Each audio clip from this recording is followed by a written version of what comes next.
उज्जैन महाकाल मंदिर दुनिया का इकलौता मंदिर जहां पर शिव जी की 6 बार पूजा होती है और हर आरती में भगवान शिव जी के नए स्वरूपों के दर्शन होते हैं। सबसे पहले सुबह 4 बजे महाकाल की भस्म आरती, जहां पर शिव जी का भस्म युक्त स्वरूप दिखता है।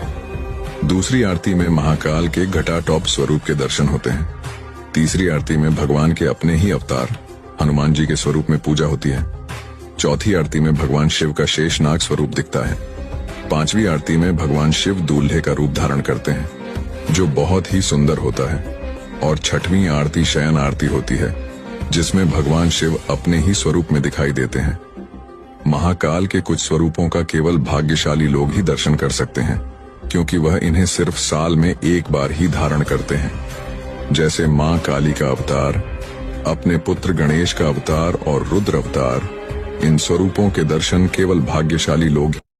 हनुमान जी का एक ऐसा मंदिर जहां शनि देव नारी रूप में हनुमान जी के चरणों में विराजमान है। गुजरात के भावनगर में स्थित सारंगपुर गांव में कष्टभंजन हनुमान मंदिर है। मान्यता के अनुसार एक बार धरती पर शनि देव का कोप इतना बढ़ गया कि मानव जाति परेशान हो गई। लोगों को ज्ञात था कि शनि देव के प्रकोप से केवल हनुमान जी ही बचा सकते हैं। सभी ने हनुमान जी से विनती की। हनुमान जी को जब ये ज्ञात हुआ कि शनि उनके भक्तों को परेशान कर रहे हैं, तो वो क्रोधित हो गए। क्रोध में वो गदा लेकर शनि को खोजते हुए उनकी ओर जाने लगे। शनि देव को जब पता चला कि हनुमान जी क्रोधित होकर उन्हें खोज रहे हैं, तो वो डर गए। उनसे बचने के लिए तुरंत ही स्त्री रूप धारण कर लिया। शनि जानते थे कि हनुमान ब्रह्मचारी है और वो कभी किसी स्त्री पर हाथ नहीं उठा सकते। हनुमान जी के आते ही शनि उनके चरणों में बैठ गए और उनसे क्षमा याचना करने लगे। हनुमान जी जान गए थे कि ये नारी रूप में शनि देव ही है, इसलिए उन्होंने नारी रूपी शनि देव को क्षमा कर दिया। इसके बाद शनि ने सभी पर से अपनी कुदृष्टि हटा दी और नारी रूप में हनुमान जी के चरणों में रहने का प्रण लिया।